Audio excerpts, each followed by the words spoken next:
A exposição Manuel Santiago, mestre impressionista, ela busca prioritariamente trazer a público um artista que foi da maior significação para a construção da arte moderna brasileira.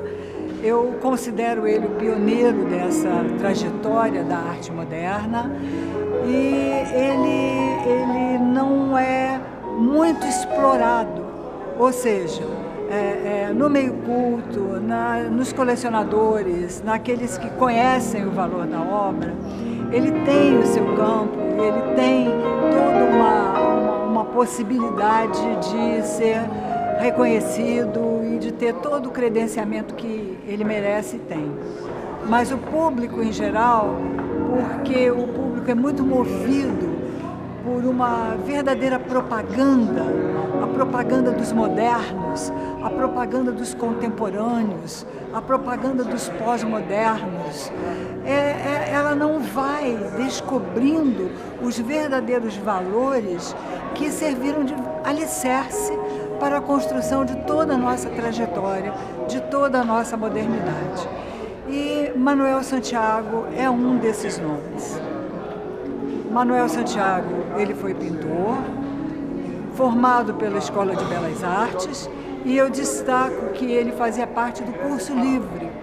E eu considero o curso livre uma das histórias mais belas da própria história da Academia e da Escola Nacional de Belas Artes e da Escola de Belas Artes, porque perdurou durante muito tempo. E o que era isso? Jovens talentosos que já eram artistas, eram avaliados nos ateliês, pelos mestres dos ateliês. E se eles eram aceitos, eles faziam o curso completo da escola, sem as exigências da carga teórica, da matéria realmente mais monolítica. Tanto que nós temos, por exemplo, Portinari, ele só fez até o 3º ano primário. Se fosse hoje, ele jamais poderia fazer um curso superior de arte. Mas ele foi aceito num ateliê. Então, ele sendo aceito no ateliê, ele se torna um grande pintor moderno. E Manuel Santiago foi aceito no ateliê. Ele foi do ateliê de Chambellan. Teve aulas particulares com Eliseu Visconti. E esses mestres já eram mestres que estavam trabalhando a fragmentação da pincelada, estavam trabalhando uma paleta mais clara, mais iluminada, com maior número de brilhos, e ele vai absorvendo isso. Só que, na minha opinião, ele está à frente do seu próprio tempo.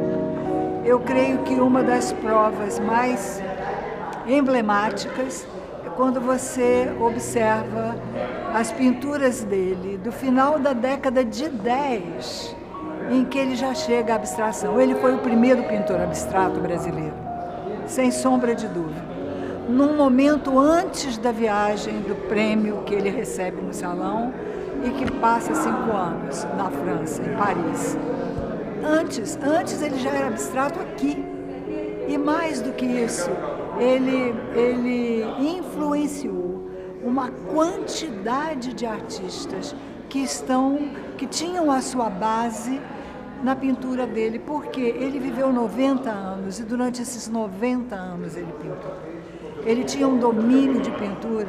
Hoje eu recebi um e-mail do José Roberto Teixeira Leite, que cumprimentava pela exposição e que dizia que ele recebeu certa vez a visita de Di Cavalcanti, José Roberto Teixeira Leite, o crítico, recebeu a visita de Di Cavalcanti, e Di Cavalcanti conversou e tudo, e disse, bom, eu tenho que sair mais cedo porque eu quero passar no ateliê de Manuel Santiago, para mim, o maior pintor brasileiro.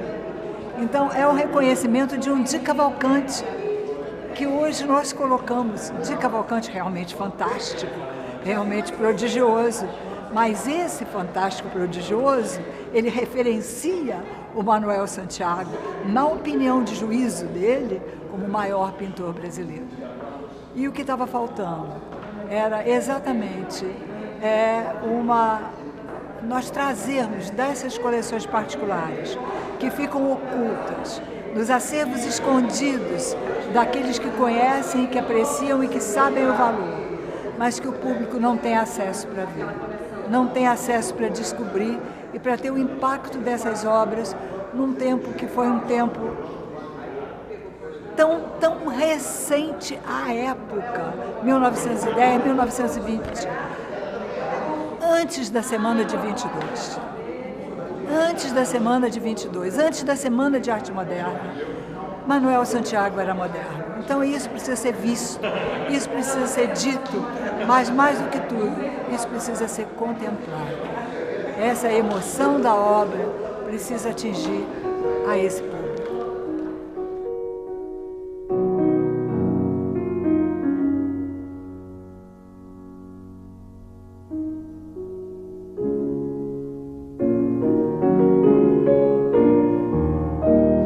Agora, isso tudo só teria sido possível se nós conseguíssemos, como conseguimos, o espaço do Centro Cultural dos Correios, que se sensibilizou e que entendeu essa necessidade e que abriu as portas para que nós pudéssemos montar essa exposição.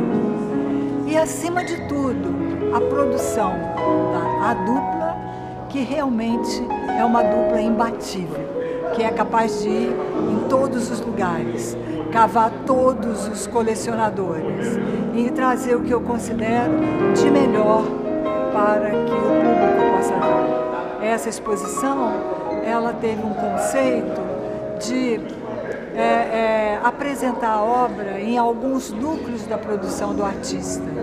Núcleos que não foram fases, porque são núcleos, porque eles permanecem durante a vida do artista.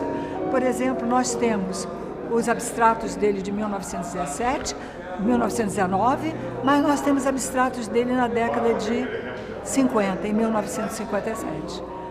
Mas nós temos naturezas mortas, nós temos marinhos, nós temos a figura humana, que ele tinha um domínio da figura humana, mas além da figura humana, o retrato, as naturezas urbanas, enfim, ele foi um pintor completo.